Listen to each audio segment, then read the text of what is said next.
Go ahead. Okay. Hi, everybody. Welcome back to Mana Mindset. Thank you for being with us today. And I'm very excited. I'm just, doing things a little differently, but I also want to record it on Zoom to share this with you on YouTube. So I am turning this over again to my new friend Khrey, and she's going to be recording this for her podcast. But I wanted you guys to also have access to this on YouTube. So I'm turning this over to her, and I'm so excited to talk about ulcerative colitis and autoimmune diseases because this is the reason I am here. This is the reason I do what I do. Had I not had ulcerative colitis for the last 15 years, I wouldn't be here doing this healing work and helping people the way I am. So I haven't really been able to fully tell the story in one sitting. So I'm really excited for you to hear this today. Thanks for having me. Right. Hi, everyone. Hi, Britt. Welcome to Holikhrey's Podcast. And I'm really looking forward for our conversation today. And I'm so honored to have you here in my channel. So, to get us started, can you tell us a little bit more about yourself? So I am, that's funny. I was going to start with my age. I am Britt Yap. I'm originally from Hawaii. I currently live in Alameda, California with my husband, my 4-year-old son, Reef, and my 5-month-old daughter, Taya. Mm. And I'm a life coach. I am also a Reiki master and a clinical hypnotherapist. Formerly, in my former life, this life, I was a journalist, a PR specialist. I used to have a mixed martial arts magazine. So it's been an interesting ride. But yeah, so this is what I do full time now, is helping people heal and create their ideal life. Wow. So, you mentioned you were diagnosed with ulcerative colitis. Can you Yeah. take us back when you were diagnosed and how was the experience for you back then? Ooh, okay, so I'm 36 now, and I was diagnosed at 20. And doctors did not know what was going on with me. So at the time, it was one of my most stressful years. I was in college, and we know how that goes. And I had a lot of responsibility. I think at the time, I was one of the editors for the student newspaper. Mm. And my fiance at the time was shipped off to Iraq for a year. And Wow. he was in Army infantry. And so dealing with that at 21, that was rough. Like that was really, really rough. And I didn't know what was happening in my body. I just could feel my stomach being in so much pain. Couldn't eat, or I couldn't hold anything down, would eat and come, I'd have to run to the bathroom, and a Mhm. lot of pain. And I kept going to my primary care doctor, and they kept giving me different medication, but I kept throwing it up, and it was actually making it worse. Right. It didn't occur to me to ask to see a specialist because I didn't ever have to. So I didn't ask. And I just kept doing what the doctor said, and like, oh, all your tests look fine, because they couldn't really see inside unless they do a colonoscopy. Yeah. So I was just in a lot of pain for a long time. And I remember one day I just couldn't even walk up the stairs in my apartment. And my mom, I was living on Oahu at the time, and my mom was on Maui. My parents are on Maui, and she flew up, and she like dragged me to the hospital to see and demanded that I get an appointment with a gastroenterologist Right. and that they do a colonoscopy. And it was at that time they saw the inside of my colon and how inflamed it was. And then that's when I was, diagnosed at that time. But many months of pain, and the doctor was like, "Why didn't you come in sooner?" Yeah. And a lot of people at the time were just telling me like, "Oh, it's just all in your head." It Mm. might, and I look back now and I'm like, yeah, maybe it started with the stress I was feeling, but now it's turned physical, and I need to go get help because it's affecting my body. So So I it, think, mm, yeah, for a long time I just kind of like, oh, it's all in my head, it'll go away. yeah, so it basically like you bypassed it because you think it's just a normal stomach ache or it's just Mhm. like a regular thing that someone, let's say you just missed your meal or something, but at the end, like it manifested throughout physically. So what was the stress like for you back then? I know you said you were going through your husband like is away in Or the fiance. yeah, in Afghanistan. Yeah. And do you have kids back then already? No, so this is with a different guy. We didn't end up getting Oh, married or anything. okay. but we were young, and we is the biggest, most stressful thing I think we've ever been through is Right. war. Yeah. And When I was 21, like I don't even know like this. So right. wow, like I Everyone's been in the club having fun. yeah. Some of our friends are in college, and here we are getting ready to ship him off for a year Wow. at war. And it was heavy, it was really heavy. And I was a fiance, I wasn't a wife. And then I don't know if military spouses realize this, but when you're a fiance, you get treated a little differently because you're not a wife. Hmm. Right, but so you're not like fully a military wife yet, but you're part of like the family readiness groups, and you go to all of these things, and you have like other wives to kind of support you as Mm-hmm. you go through this. But we're like kids, we're like Yeah. 21 trying to figure this out. And it was the first time I really felt not in control, Mm, because I'm pretty, like, up until that point, like I was pretty OCD growing up, and I yeah. like I like having control of a situation. I'm a lot better now. I'm recovering from all that OCDness, but Right. yeah, we're growing up. That's just how I was. I wanted to feel in control, and for the first time in my life, I was not in control. Plus, I was trying to maintain like a 4.0 GPA and Wow. go to college and do and work and Yeah. do all that. And I think when you're in infantry in Iraq, you don't hear from these people for a week at a time. So I was every day expecting a knock at my door to Mm-hmm. tell me he died Yeah. every day. So for it sounds like you're really an achiever and you really wanted to have that outcome most of the time, but like to be the best at what you're doing. Yeah, And for me, it seems like it's the masculine energy that was dominant in your journey back then. So what yes. was the time or when was the time when you felt like I have to surrender, like I have to lose control, I have to just like let it be and flow with the universe energy? Like what was that aha moment back then? I And you mean, just like let it be. I still have to, check myself now. Even this past week recovering from surgery and not being able to do everything I want to do. That was frustrating, and I had to like really surrender to like I need to rest. It's okay to rest. But I just grew up, only child, and my parents had high expectations of me. And I think even the teachers said I was like competitive, like with test taking or just anything. I attacked the goal. If I said I was going to do something, I did it.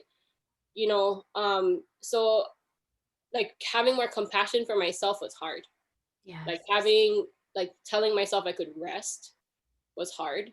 because I've never seen my parents really rest. They're like kind of always doing something, Mm. always working, or go go go.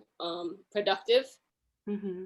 productive in the Western sense. But I think it wasn't until like 2011, 2012. 2012 was like the worst health year of my life, and I was with my now husband at the time, living here in Alameda. And I got really sick and ended up in the Oakland Kaiser Hospital, and they were going to remove my colon. Oh wow. And that is when I was like, okay, Britt, like you've pushed yourself to that. Right. This Yeah. is it. Like you're going to have removing body parts now if Yeah. you don't get your shit together, you know? Yeah. So it was that week in that hospital that I feel like I was downloaded. It was almost like my guides and Mm. ancestors were like, okay, she's ready now, and we really need to start intervening. Right. And then I had a lot of realizations in the hospital bed. Yeah. And I ended up basically holding my ground and telling the doctor, like, no, we're not going to remove my colon. Nope, Right. not doing it. Right. So back then, so with that at that moment, have you already been practicing your spirituality or have you already been exposed to this kind of practice that you are into right now? No, not at all. Like I Uh, went pedal to the metal for like at least 5 6 years, where I didn't know how to cope to up. really Yeah. like change the stress. Like I didn't really have coping mechanisms for the stress other than stay home. Just stay home because the bathroom's nearby, Mm. and you're comfortable in your apartment. But like other than that, I didn't have someone like me, Right. and an adult who could sit me down and explain what was happening.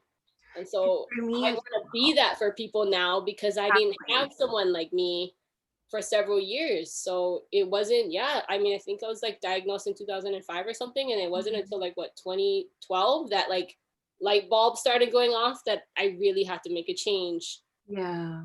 with everything I was doing. That was crazy. Cause like back then as well, my rock bottom was when I almost had a heart attack, the same thing as yours. But I've already been practicing like meditation, but I know how it feels like where it wasn't taught to me as well with my family what self-care is, like how Yeah. important it is to rest. And it's okay to rest. Like it's okay to not to do anything because you're sick. But for me, it was like I saw how my parents were, like my mom, she's a single mom. So she Mhm. worked so hard. I didn't see her like take vacation. She works even if she's sick.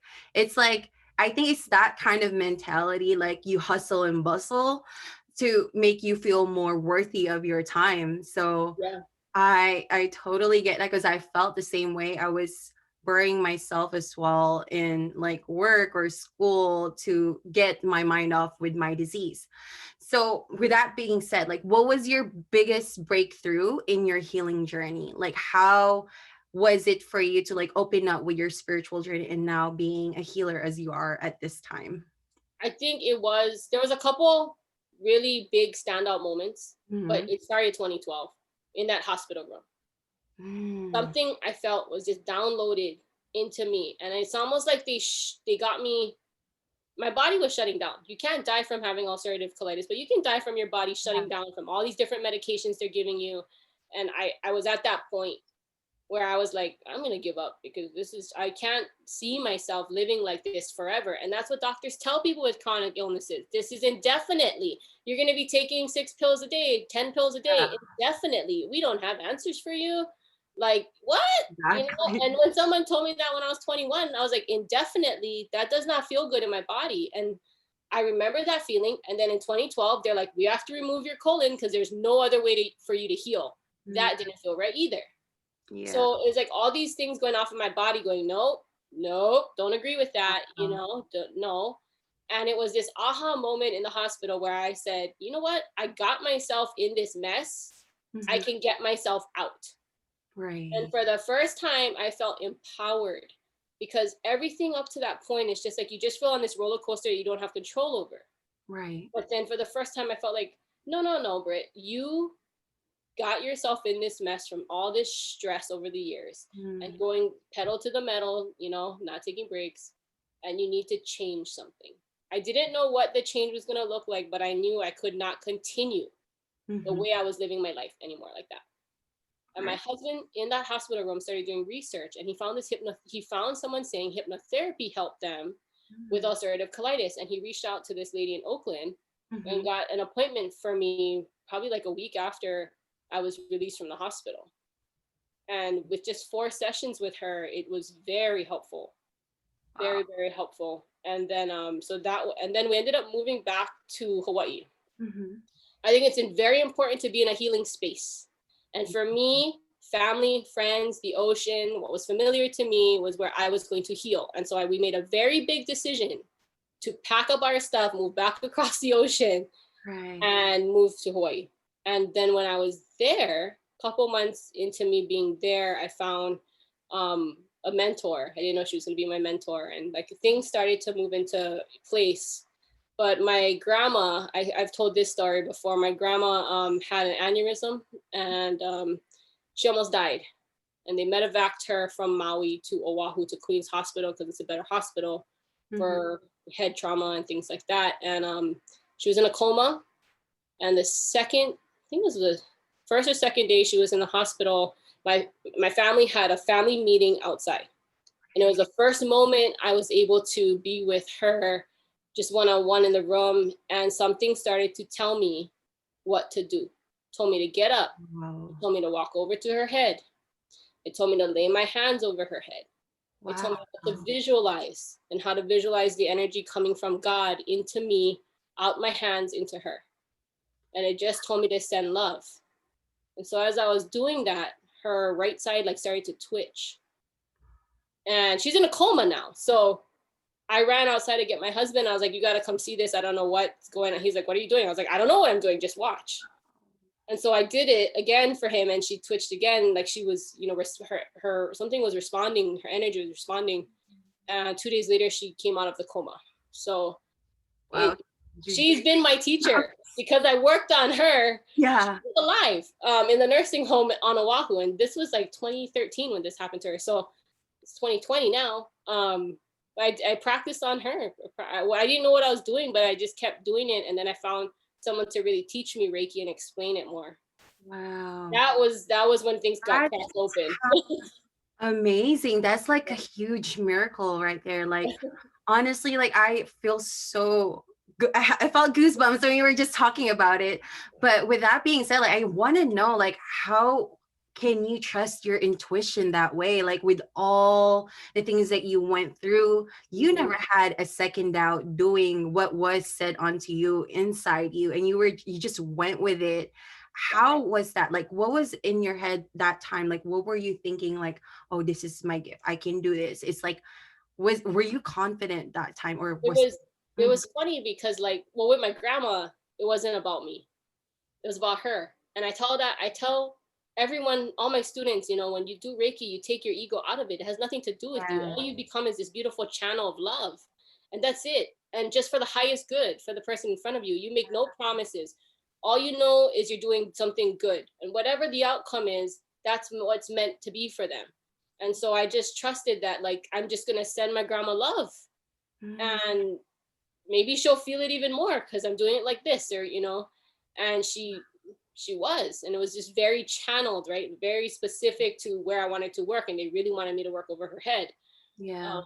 So I just was trusting that energy, that feeling coming through. I really feel like, you know, my guides or my ancestors, whoever was communicating with me, was very specific. I mean, they gave like really specific instructions, and I just couldn't ignore the urge. Like I was like, okay, why is this thing telling me to do this? But I just kind of listened.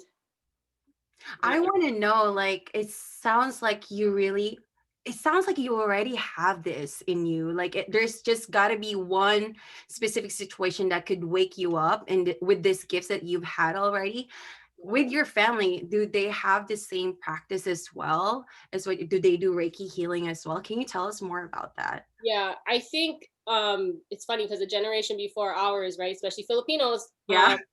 they don't want to talk about this stuff, you know, or they don't want to be weird, or they don't want anyone to think anything. But Filipinos have a lot of healing power. So I think I have, from my mom's side, they were healers, and on my dad's side, on the Portuguese side, healers too. And I can't wait to discover on my dad's Hawaiian side who the healers were.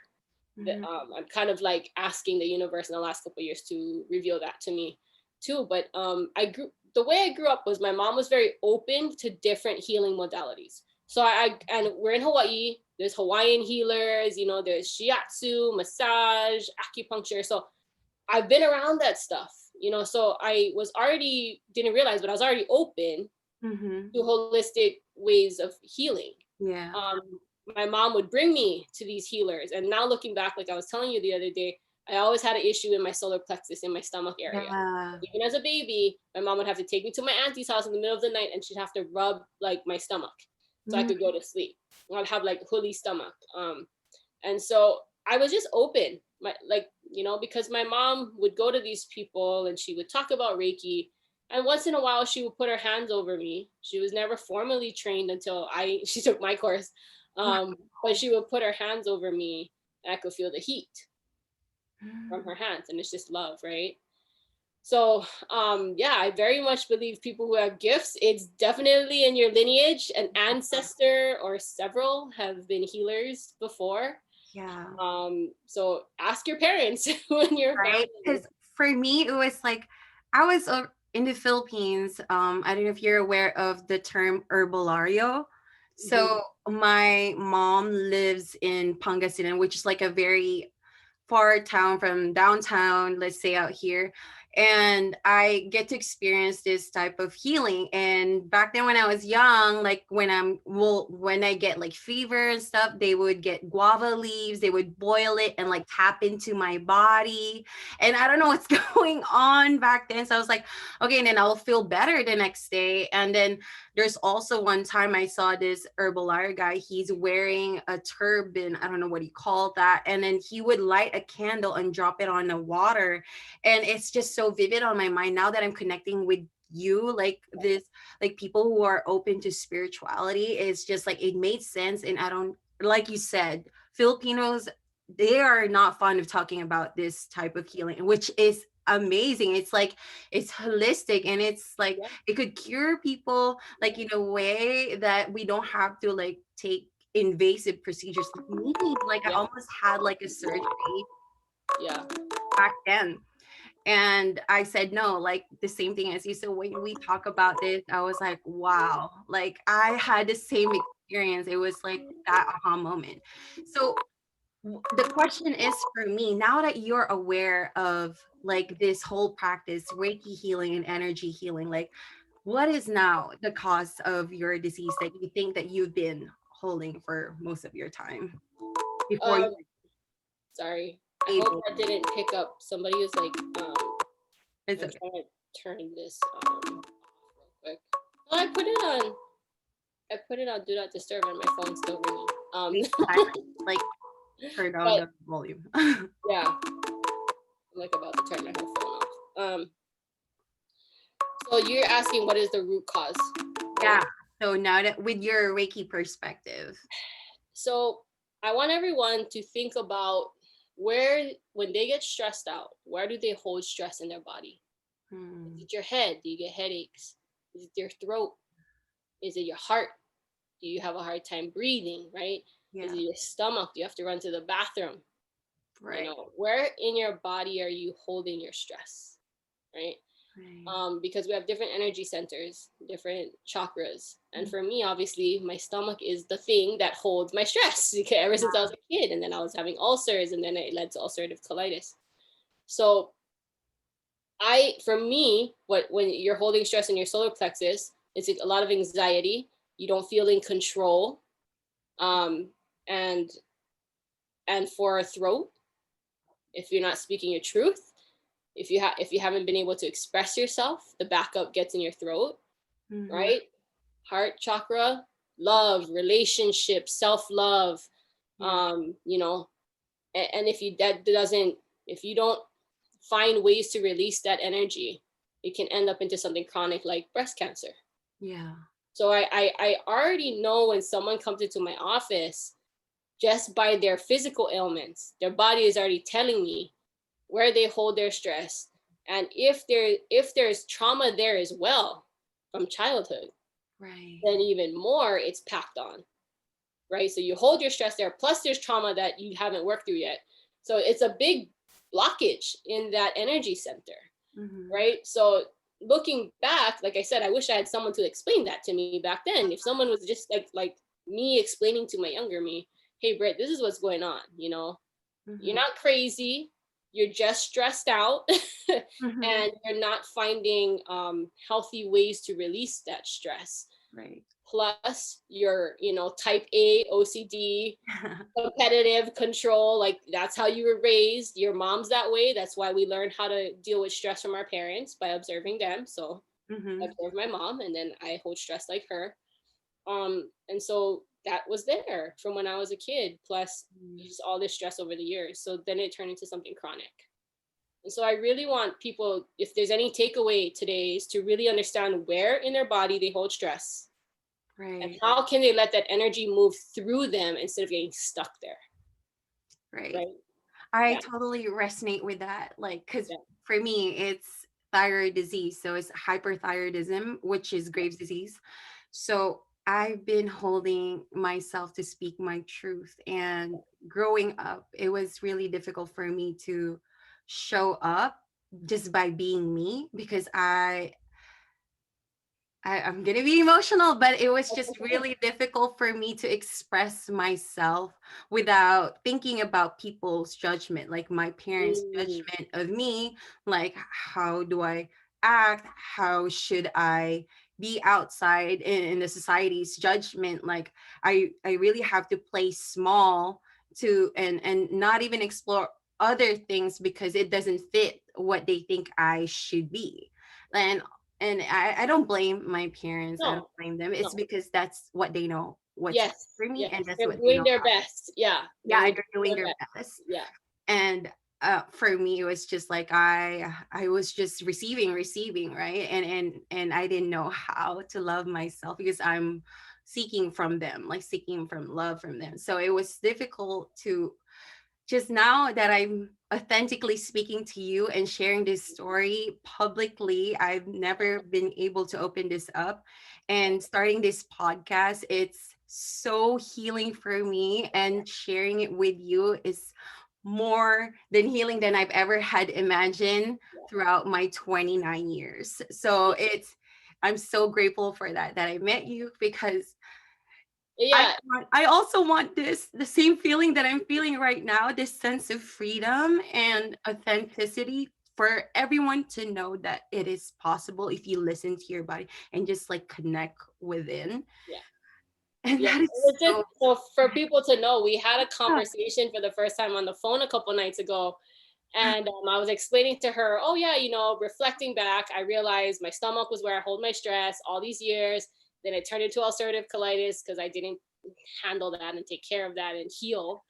And I was like, oh, so you hold your stress in your throat, and that's because you. And I was like, yeah, you don't feel like you could express yourself. And then she just like the It last clicked. piece of the Yeah. puzzle, the last piece of puzzle for you came together, and you're like, ah, that is how to explain my experience, right? Yeah.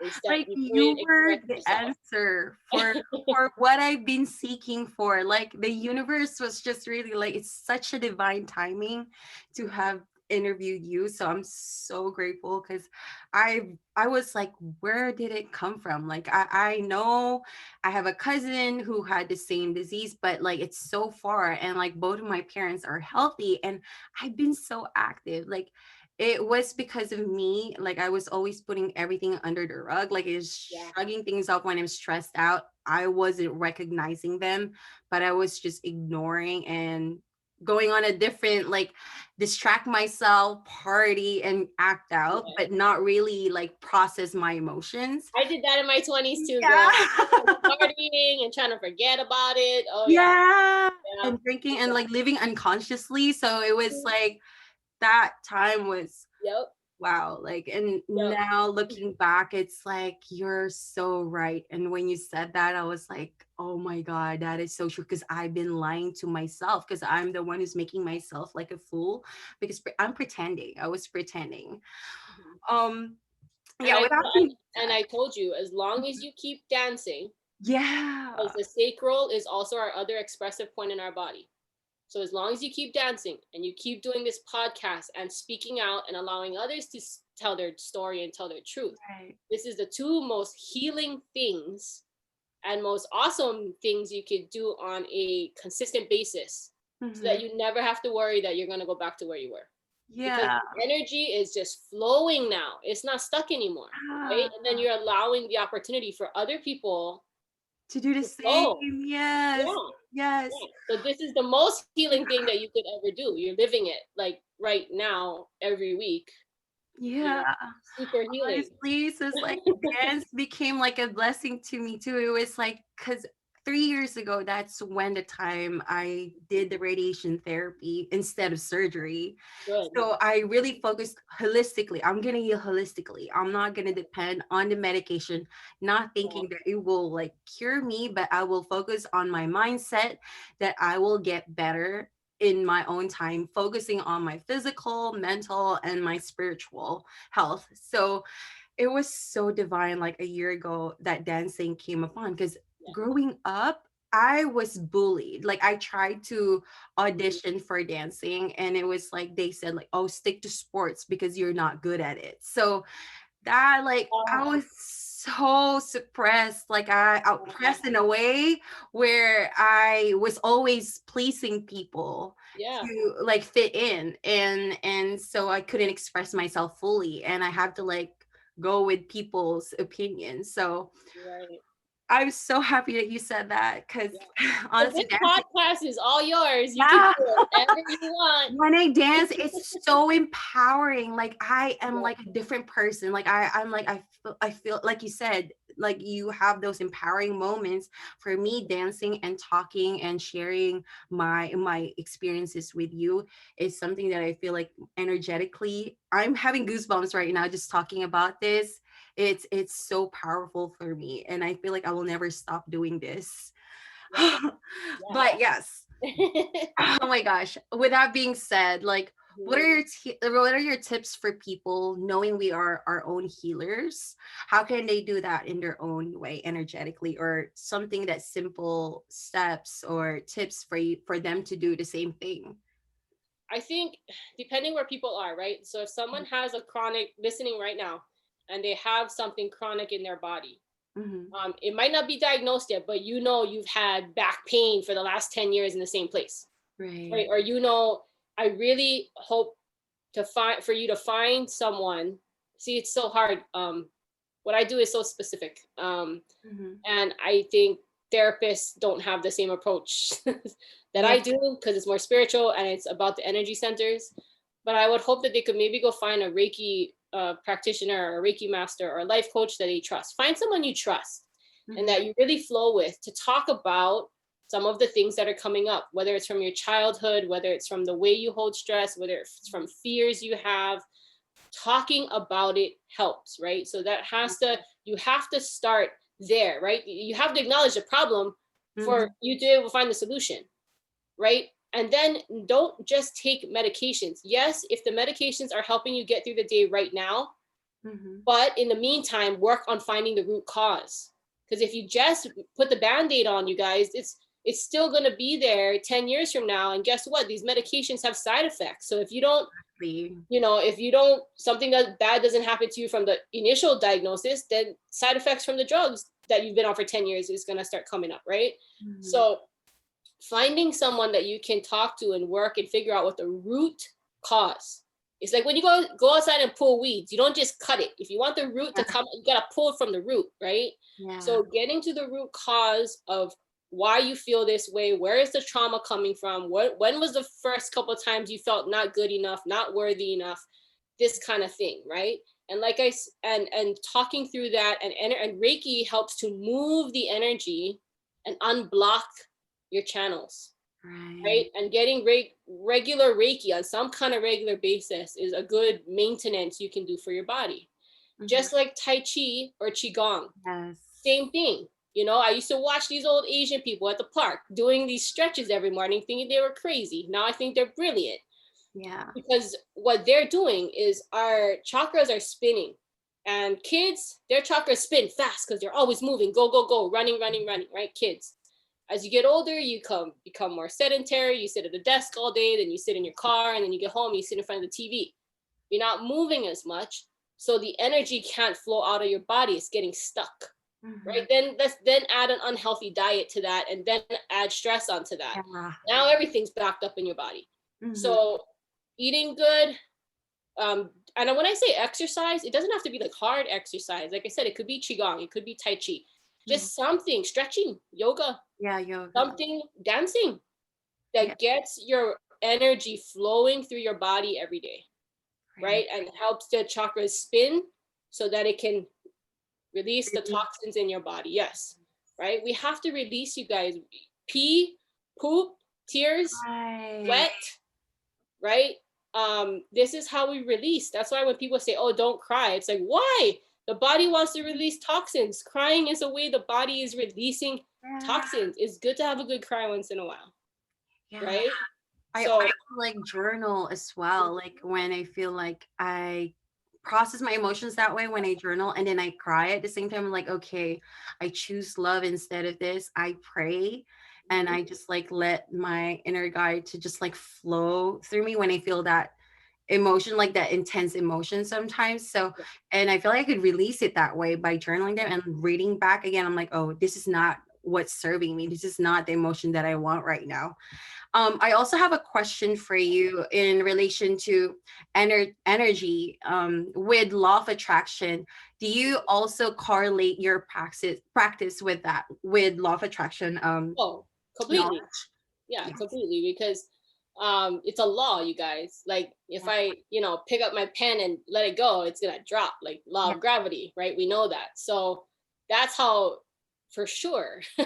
Yes. Law of attraction is just like the law of karma. Like it exists, right? This is real. Mhm. So what we focus on is what we're attracting.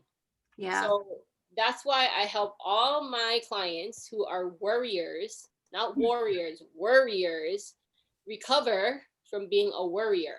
Yeah. Because when you worry, you're actually focusing on the thing that you don't want to happen. Exactly. Totally counterproductive. You want to instead focus on what you do want to happen. Hmm. Okay, so if you don't want to mess up on the interview, your job interview you're about to have, then focus on you getting in there, feeling confident.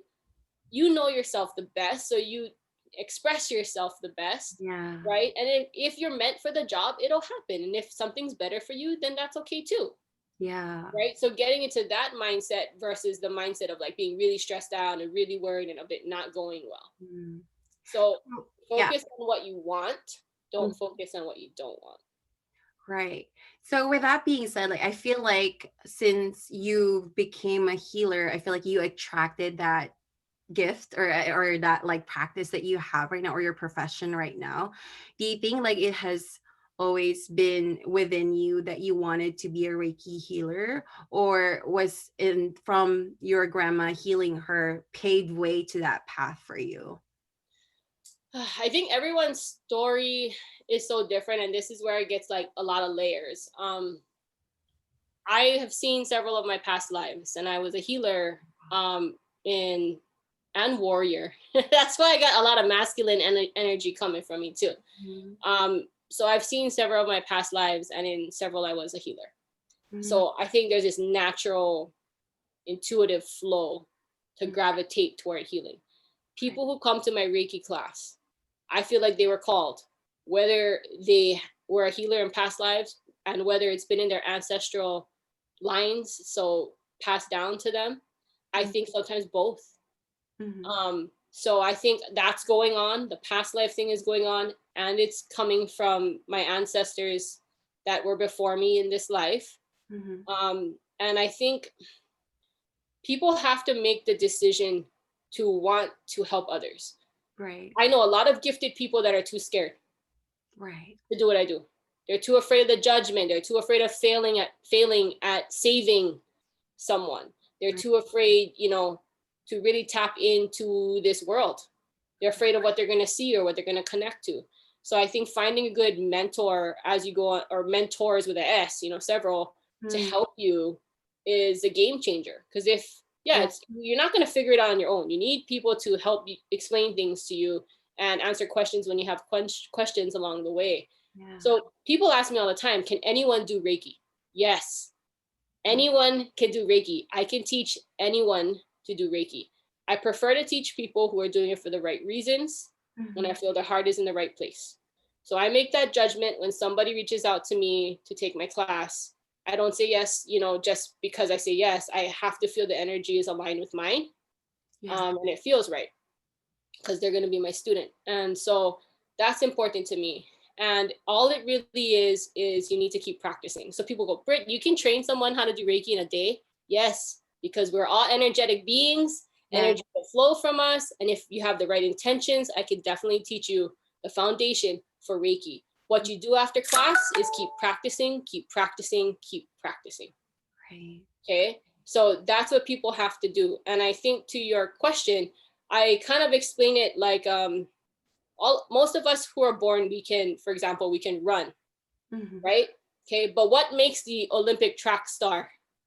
Someone who was born gifted and puts in the time and And work. practice Yeah. or puts in the work, right? So you got a lot of gifted healers who don't want to do the work. They don't want to do this stuff. or you got people who maybe are not as gifted, but really want to do this work. So they keep practicing and get better, and they get better and they get better the more they do Reiki on people. So I hope that answers your question. I hope that I did, honestly. Okay, I'm gonna share something to you that I did on my own intuitively. For the Mhm, past 8 months, my intuition has been so heightened. Like, there's one time I did, like, I just energetically mhm, healed someone with me.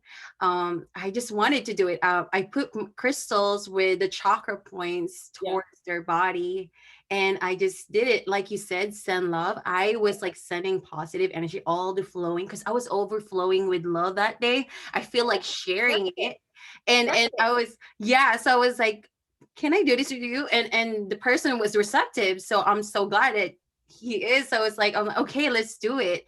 So I did it, and then I dimmed the lights. I just like prayed, and then like I was just doing every point, which is so intuition, like just follow my intuition. And he said, wow, I want to do that again with you. And I'm like, it was just so random that I just did it for no reason. But like I feel like lately I've been called into to do the same Mhm. towards like a path, but something in the back of my head, like you said, like there are still limiting beliefs that I'm still working on, or like what am I resisting? Like you said, there's fears, and I've seen a lot in my journey so far with different mentors. But with you, can you tell us more about like who were your mentors that really solidified that this is me, this is my path, and I'm ready for it? Because I know that in order to heal someone, you have to heal yourself first. And I believe that in the same thing with love. Like before you give out love, you have to have self-love first. So can you talk us more about that? And I think to your point, I don't want people to think they have to be completely healed before they Right. start working on people, because as you do Reiki, you're receiving too. So the beauty about Reiki is when you give, you're actually receiving, because the energy has to come from source through you into the client. So you both get Reiki. So the cool part, like I was still healing from my ulcerative colitis. It's been years, right? And I Yeah. haven't had a flare up in, I don't know, 4 years. So, but I don't want people to think that they can't start helping others if they're not fully healed yet, because when you help someone else, the good karma is going to come back to you Yeah. and towards your healing, right? So, but I want people to be strong enough to feel strong enough and in the right mindset to be able to give to others, you Mhm. know and once you're there, fine. But if you're still not fully like healed, it's okay, because as you're helping others on their healing journey, you're also, the good karma is going to help you heal too. Right. um for me, I had my mom's Hawaiian healer, Auntie Jerry. She passed away, but she was really like the first one to, before that was my auntie, but I was really young to understand what was happening, because my mom would take me to her house and she would lay hands on me. But I knew it worked. So it showed me by laying hands on someone works. And then my mom took me to different Hawaiian healers, but Auntie Jerry was in my life for a long time, and she was a Hawaiian healer, and she would just place her hands on my stomach, Mm. 10 minutes, 15 minutes, and I'd feel better. And she, I get emotional because the last time I saw her before she passed, because I was living already on the mainland with my husband. So I would only see her when I went to Maui, and she'd be working at this laundromat in Pukalani, and I would pop in and we would catch up. And she approved of Rod, my husband now, and I love that she approved of him. And the last conversation I had was, I asked her permission. I said, I'm going on this spiritual journey, and I really feel called to do Reiki to help people that way, and I'm learning about it. And I kind of was asking for her blessing. Yeah. And she grabbed my hands, and it was really hot. My hands are really hot. And she said, yeah, yeah, you got it. Like, yes. And she gave me her approval. And that was like the last conversation in person that we had, so.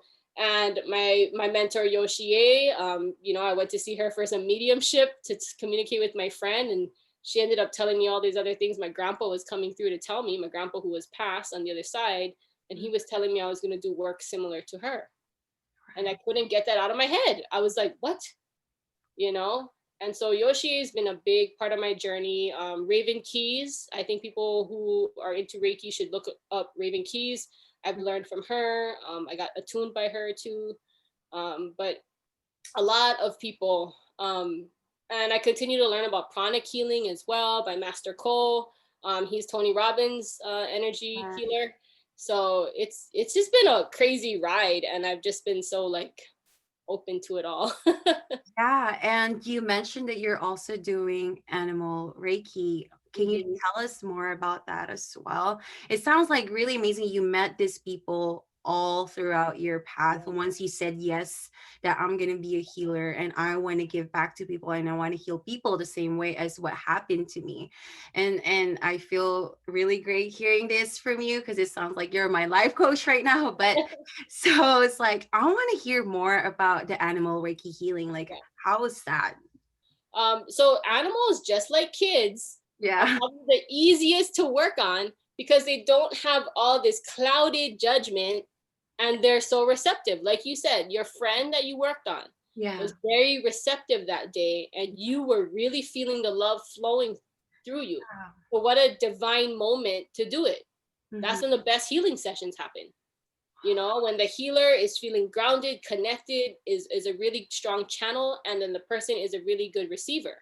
They Hmm. want to be there. That's why I don't work on anyone who does not want to be in my office. Like, Yeah. if, I have a lot of wives go, oh, you need to work on my husband. I said, well, if your husband doesn't want to be sitting in my chair, Exactly. then I don't want to work on him because he needs to be at least receptive. They can be skeptical, but Hmm. receptive, right? And so the more pain, unfortunately, the more pain or the more physical ailment somebody has, it actually makes them more receptive because Yeah. they need it more, Yeah. right? So they're more open to the healing. But with the animals, they're so open because they know love. They know the vibration of love. And so they're the easiest to work on, Hmm. because once they feel what your energy is, they're like, ooh, I want some of that. Yeah. I went to a screen printing shop here in San Leandro, my husband's friend's shop, and they had an old golden retriever. And I went around the shop and I was looking at their setup and I was going to order some shirts. Hmm. And before we left, the dog wouldn't let me leave. He cut Oh, me off. He stood in front of the doorway and he just stood there. He blocked me. wow. And so I energetically knew what he was saying. Yeah. He wanted me to work on him. And so I asked permission from the owner. I said, do you mind if I take 5 or 10 minutes and can I work on your dog? Mm. And I told him what I did. And, he was like, not sure, but he was like, okay. And he saw the dog was like not letting me pass him. Yeah. So animals know. Animals Yeah. really do know. Every time we take vacation now, we try to find an animal rescue in the area. And I go and I work on animals for the day for a couple hours. My son prefers animals versus Disneyland. He doesn't like crowds. He's autistic, and that's like too much sensory overload. Right. So he prefers a farm. He prefers being around animals, and he could play his music and be around animals. So we make a family day out of it, Mm. and I go do that. But in Hawaii, when I was working and living there, I had a lot of dog clients. A Wow. lot. It's just hard because here I feel like more humans need me, and I don't even have time for the animals here.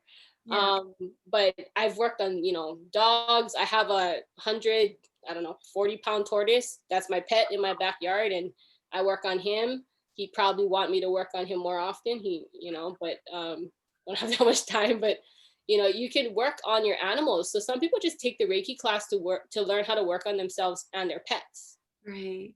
Yeah. It's like Yeah. amazing. Like on you've been really healing a lot of people and also animals. Like with that, like being said, like how do you preserve your energy? Because I know energy can't be destroyed or recreated. You can only reallocate them. So how are you able to do that, especially on a regular daily basis? For let's say for people who are empath, like how can you preserve that energy without like, being drained from the practice? The funny thing is the work doesn't drain me because I'm always tapping into source. So I'm not using my own energy. I get hungry, I get tired, little, like throughout the day, but not drained. Does that make sense? And the beauty about Reiki is because you're receiving it, it's really hard to feel, if you do it right, it's really hard to feel drained because you're also getting Reiki as you're Yes, giving Reiki, true. right? Yes. I think the part for empaths that can get draining Mm-hmm. is if you don't have boundaries outside of your work. So if, I'm just happy that I just basically go from here, my house, which I have a lot of control of the energy in my house, to my office, which I have control over the energy in my office. Mm-hmm. But going to a grocery store or going to a Yeah. concert or going somewhere where there's a lot of people and Mm-hmm. I don't have control over everyone's energy, that's when it gets draining.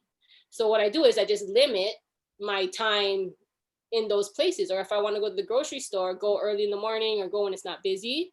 Mm-hmm. Or I have my assistant Denise do a lot of my Yeah. errands so that because the energy is so heavy right now, I am picking up on that. And so Mm-hmm. I do get anxious in a grocery store line, where I want to walk out and just leave my groceries. Because there's with the elections, with COVID, I can Mm-hmm. feel everyone's stress. Yes. Right. And so it's telling me, Britt, you need to go ground more. You need to go in nature and go ground more because you're really picking up all these people's stuff. So as an empath, and a lot of empaths too, like they have stomach issues too because they're picking up everyone else's stuff. Um, so more time in nature, for sure. More time in Funny you nature. mentioned about nature because that's my element and I'm a Virgo. So it's like when I'm in a nature, like I hike a lot. It's like where I feel most grounded. Like you said, like I feel connected, feel way more relaxed. Like I could detox myself from, overstimulation. Because for me, when I had hyperthyroidism, I am so overly stimulated. I'm agitated.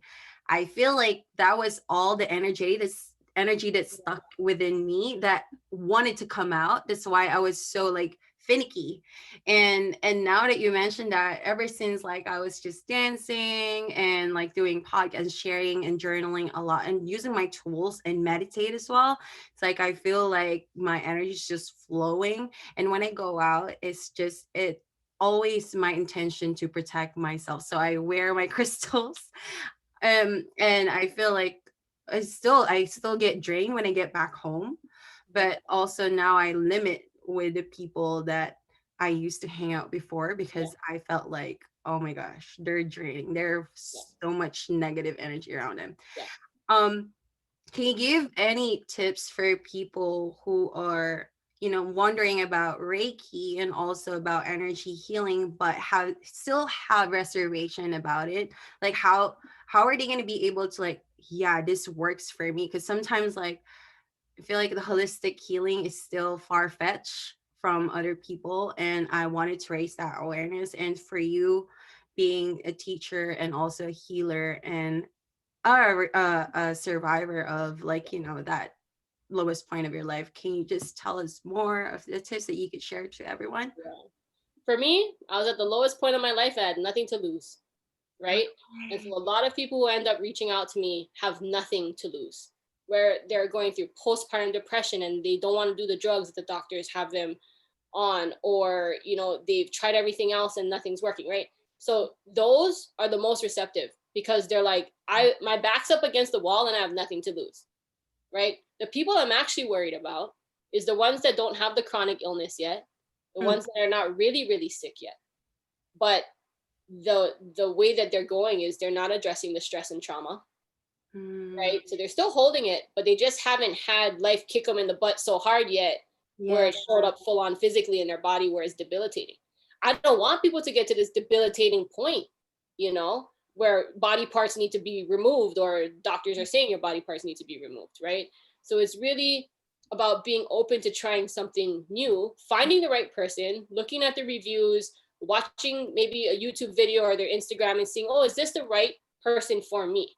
Mhm. Okay, so finding someone you can trust and you get along with and all of that is very important, because how are you going to open up to somebody if you don't really trust them, right? So it's very important to establish a foundation with whatever healer you're going to work with, Mhm. right? And I think, what do you have to lose? Like $100, $50, $40 to try a session?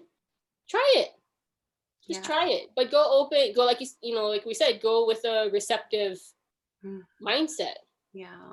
Just be open about it and see how it can help you. Because these concepts that we're talking about and the way I'm explaining things, it's not woo woo out in the air. It's Yeah. fact, guys. Like, we are an energetic being, and if energy gets stuck and it gets backed up, it turns into chronic illness. It Mm-hmm. turns into cancer. It turns into these things, right? So it's, yeah, they have to give it a name. They have to give it IBS or Crohn's or UC. But as an energy healer, I don't hear the labels. All I see is when someone like me walks into my office, I go, "Oh, you hold stress in your solar plexus. Let's talk about that." Yeah. Right? I don't look at the labels. You can call it anything you want, Yeah. even with your diagnosis. I Mm-hmm. never even used the name of your diagnosis. All I said to you is like, "Oh, your throat chakra Yeah. backed up," right? Like, so it's not even about the name of the illness. It's all that shows me is where you are holding your stress, where the trauma is stored. How do we release it? And then how do we come up with a daily or weekly practice so Yeah. that that is flowing good there, right? That's really what, and I want people to hear this. You can be the healthiest eater. You could be vegan or whatever, right? You can eat healthy, eat clean. You can work out every single day. But if you do not address your trauma and the way you hold stress in your body, you're going to end up sick. I want everyone to hear that. I don't care how healthy you are. If you have trauma and stress that is unaddressed in your body, Mm-hmm. it's not good. It's gonna Yeah. show up, and then you're gonna be like, "Oh, my friend, she was so healthy. She worked out every day, and she has cancer." It's like, yes, because there's trauma stuck there in the body. The body remembers. I have clients who have blocked out childhood memories to survive back then, but the body doesn't lie because it's showing up in their body now, Yeah. right? So I it's totally saying to me, we need to heal that area. Yeah, because Mhm. like for me as well, like with the trauma that I've had growing up, like it manifested, like you said, subconsciously. I Mhm. wasn't paying attention to it. I thought I was healthy. Like I said, I was pretty active growing up. I was doing martial arts, or doing a lot of sports, but emotionally, like energetically, it was all like collectively stuck in there without me knowing, because I thought I was doing okay. Yeah. I was projecting that, like, physically, oh, I'm fit, like I exercise all the time, where in fact I wasn't really addressing those traumas. Like, not only like, because I feel like people think trauma is only about like an extensive crisis that hit you or physically, but it's actually can be emotionally. Like, Mhm. that for me was a lot growing up. And I didn't address that, like I didn't know how Yeah. until this days, like until this past 3 years, where I really focused on myself. And you're so right on what you said. Like, regardless of how healthy, fit the person Mhm. is, if they don't address the trauma, it Yes. won't heal at all. It will really It's manifest. gonna show up. It's gonna Yeah. manifest at some point. It Mhm. really is going. It physically is going to manifest so that you work on yourself. The thing I'm seeing with the universe and the lessons that our generation is learning is to end that cycle, so Yeah. that our kids do not have to deal with that generational Sure. trauma that's been passed down for Exactly. decades. Exactly. Grandma, Breaking grandma, it. and all of that. Let's break it now. Let's heal Yeah. it. And then let's give our kids a new way of being and a new Yeah. way of learning how to deal with stress, a new way of learning how to express themselves, following their inner truth, their authenticity. Mhm. Like, I I observe what my son is passionate about. I played soccer growing up. I could be like, yeah, I want my son to play soccer and I want him to do this and that. You know Yeah. what? I've surrendered to all of that. And like, dude, whatever your path is, whatever you're passionate about, whatever you're meant to do here on this physical plane, mommy will help you do those things. It doesn't have to be anything that I want for, that I did that I'm trying to put on him now. Mhm. I see that a lot with parents, like, Yeah. especially sports. Oh my God, You yes. know? I was very competitive growing up. Like you were, like you said, you always want to hit A's in your school. I was like that because I was a people pleaser. Like my mom would always want me, okay, take this class or go to this nursing school. You have to be a nurse growing up because like that's the stability in. So it's like, I mean, there's nothing bad about that because financially, yeah, sure. But now that I'm learning about like how money is energy. So it's like there's an infinite possibilities that I could acquire it. Like it's not only in one specific path where I feel like I already know. I think ever since then, when I was in nursing school, I felt like I'm gonna be a healer, but it's just that not in that environment where Yeah. it was full of stress. Yeah. Like I want to share this experience. I had a clinical experience in the Philippines Mhm. in ICU, and there was this patient who had liver cirrhosis, a prostate cancer. All of his system is just like shutting down. Wow. And I always come in, I always make sure intentionally when I come in front of my patient, I want to be like happy. I'm on the best headspace that time because Yeah. it's stressful. So when I come in, I would just, hi, and how are you? And what made me really appreciate life was when he raised his right thumb with so many tubes around his body and his fluids, like the fluids are coming out of his skin, and still saying, I'm good, I'm great. That's his way of saying I'm good and great. And that really touched me. I feel like that was like an aha moment for me, that I can be a healer. And just like sharing that moment with him, talking to him, even he doesn't hear me or can speak for himself. And then a week after, her his wife called my clinical instructor and wanted to talk to me, that he passed away, and he wanted to say thank you of what I did. Mhm. And I didn't even do it. I was just there accompanying him, sharing that nice energy, telling You him, were holding space for yeah, I him was and holding making him space for him. feel safe. Yep. Yeah. Yep. So Yep. And I that's just so important. It's funny. It's so weird that like we're having this talk because I had surgery a little over a week ago. And I was getting anxious because my husband usually gets to go in with me. You know, like I had C-section to have my daughter. My husband got to go in with me and be there with me the whole way. This time, because of COVID, he had to just drop me off. So I was feeling a little anxious going into surgery. And there was this I found out she's a traveling nurse, this nice Black lady. And she came to see me 10 minutes before they wheeled me in. And right. she introduced herself and all that. And we were in the operating room. They're Mhm. strapping me down. They're about to knock me out because I was going under general anesthesia. And Yeah. I started to feel the anxiety come back because my body can't move because they like strapped me down. And all she did was hold space for me. I Mhm. could feel her energy. She was focused on me. She was focused on my comfort. Because Mhm. sometimes nurses in the operating room, they're just talking to each other. They do it every day, you know, so it doesn't occur to them that the person on the table is like freaking out because they don't do surgery every day. But the Yeah. nurses do it every day. But I felt her energy very focused on me and my comfort. Mhm. And I was feeling this sense of anxiety, and it was crazy. She like grabbed my hand. I didn't say anything to her. At that moment, she had grabbed my right hand and she had like started rubbing my arm. Oh. And then I just remember like taking a deep breath and like relaxing, and then I was knocked out. Mhm. When I came out of it, I Mhm. was asking in the recovery area, I was asking the lady, "Where is the Black nurse? I Mm. want to thank her. What's Mm. her name?" You know? And then she's like, "Oh, she's in another operating there, have another person." And I said, "Well, I would like to extend my gratitude Oh, because her calm energy was the last thing I remembered before I knocked out." You yes. know, and it makes a difference. It It does. really makes a difference. And so in my last Reiki class, I Mhm. had two nurses take it, you know, and I want to teach more nurses how to do this stuff Yeah. because they're natural healers. They chose that profession, most of them, because they have an ability to hold space and care for people. Mhm. So why not have Reiki in their toolbox as well?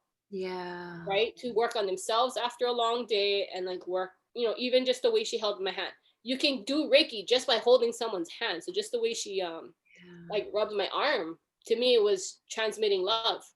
That is gonna Right, be to me. okay. Yeah, that it's gonna be, that's what her energy was telling me. You're good, like I'm right here, you're all good, I got your back, you can go knock out now for a couple hours and Yeah. you'll be okay. And that's what energetically she said to me.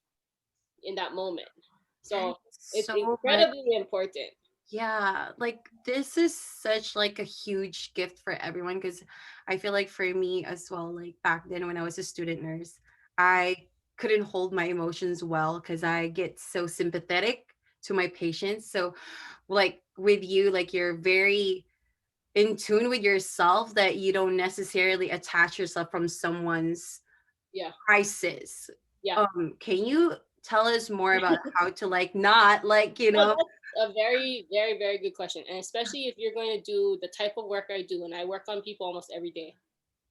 And so I hold space for my family. I hold space as a mom. I hold space as a wife. And then I hold space for my clients. And I'm working on people almost every day. So yeah, if I learned the term detached compassion a long time ago, and it's really stuck with me. Um, and that's giving my client everything in that moment, right? The hour, the 2 hours that is our session.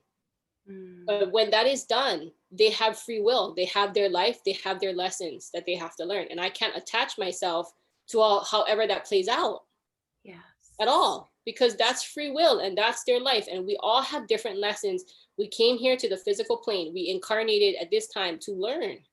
So I Mm, cannot get in the way of someone's lessons. Hey, some of my clients learn their lessons faster than the other ones, right?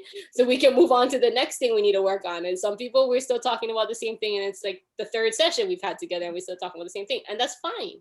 It mhm. just takes sometimes a little longer for people to, get their lessons. But I do not attach myself to how that's going to play out. I just can't, because if I worried about everybody, like I wouldn't have the space to channel and be present with whoever I'm working on. So, just sending love to people, but also acknowledging like they have lessons to learn, and it's sometimes hard lessons. Mhm. We just have to rewire the way we think, how we were raised to think that, you want to protect your child, or you want to protect them from physical harm, but Mhm. sometimes they have to learn lessons a certain way, and that's Yeah, okay. You yeah. know what I mean? They have to thrive on their own. Yeah, and it's hard to watch people go through hard stuff, but our souls, our spirit is having a human experience, and we knew it was going to be hard. We Mhm. knew this feeling of separateness and was going to be hard. That's why it's so frustrating watching politics, because it's like, oh, the right and the left, Democrats and Republicans. I'm like, guys, we're a collective. Like what we do here affects here. Like we're all connected. Yeah. Until we can realize as human beings, we are all connected. Mhm. It's like we're there. It's sometimes funny to me because people think there's like this finish line. Oh, Mhm. if I finish, if I die being a billionaire, so what? You die being a billionaire, you can't take your money with you. Yeah. Like it doesn't mean you won. It doesn't mean shit. Okay? Mhm. It doesn't mean shit. What matters is, did you learn your lessons in Yes. this physical plane, in this life? Did you learn your lessons, and did you fulfill your purpose? That's Right. the only two things that really matter. Yes. Seriously. Fulfilling your purpose, Yes. and if you learn your lessons and living genuinely happy Yeah. in your Truthful with most evidence authentic way. and with love. Yeah. Yes. That's it. Because if you take a step back out of the money, out of the fame, if you take Yeah. several steps back and you look at what it really is, like, I don't want to have to, like, have karma in my next life because I did Ah, something really not exactly. good in this one. And I don't want to have to keep relearning lessons again. Like, Right. I want to continue to awaken and expand consciousness and vibrate higher and all of that. So that's really what matters. So unfortunately, people who are only focused on money, Hmm. not the betterment of humanity, the best businesswoman or best businessman, strong root chakra, strong heart chakra, because they know how to do things with Yeah. money, and then they have a lot of love for people, so they're making the decision that's best for the collective. So if I were to work on every politician and every tech CEO in Silicon Valley, I'm working on their heart. Trust me. Yes. This, because if this was more open, they would make the best decisions for their workers and for humanity, Yeah. right? So See, that's what everybody could do. We should just have a day where we do group healing on CEOs of companies to their heart. Yeah, honestly, that Have would be this. so great. So it Yeah. would feel like, the more people who has more money, like the more they give impact to people who can do the same Yes. thing. For the right Like reasons. yeah, Yeah. the more everyone is like living happily, it's easier for all of us. Oh my gosh. Like, yeah, this last two questions. Like, Mm-hmm. for I know you mentioned past life regression. I know it's far back now, but I also want to highlight that. Like, I just wanted to like just give us a quick brief explanation of what is it about? Like, how is it important for having it in holistically healing? When you can understand who you are more, then you better understand where you've been and where you're going. And also, when you are able to reflect in hypnosis on those lives by experiencing it again, experience snapshots of it again, you're reminded about also what your purpose is here, or you're reminded of like lessons you've already learned so that you don't have to do it again. Right. Or all of these things in your life just makes more sense. Okay. So if someone has a really irrational fear, nothing ever happened to them as a kid, nothing happened to them as an adult, but they have like this really irrational fear of grass, for Yes. example. Yes. Like usually something in a past life happened to them. Like phobias. Yes. Mm-hmm. So I fully believe people with phobias that nothing in this life happened to them, but they have a phobia of it, past life. That's how they died in a past life. So I've I've worked a lot with people to understand themselves so they don't feel crazy, right?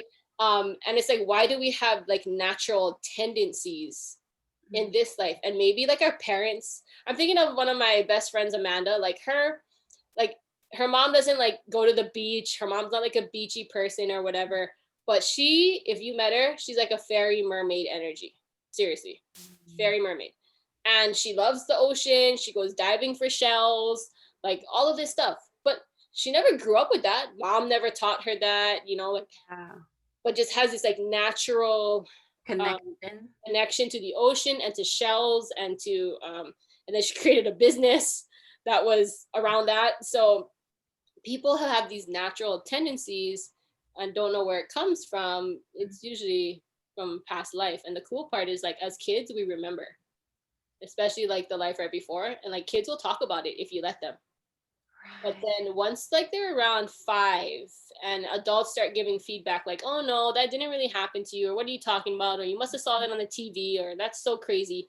Then they start to shut down and repress the Yes. memories.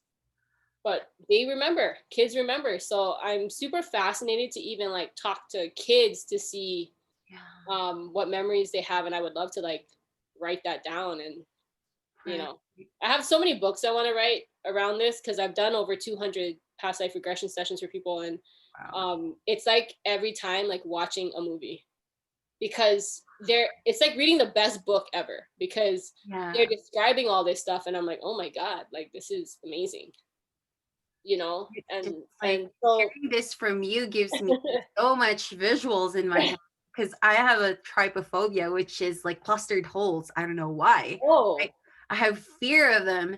And when you said about your best friend who's so connected with water, I am as well. Like I yeah, also have that like loving energy in water. It's just like wow, like it's so important to know who we are because I yes, for a fact as well is looking for who am I? Like who am I? How can I become better from this person of who I am right now? And I know one thing that is the most important to have is self-awareness. And for you, I feel like that's how you have been. You've been so aware all throughout your journey. And I am so grateful to that I have met you and am able to connect with you through Ashley. And Ashley have mentioned so many great things about you, especially our past life oh regression. yeah, hers was, Yeah. I think it really helped shift a lot after that session. I've seen her shift a lot.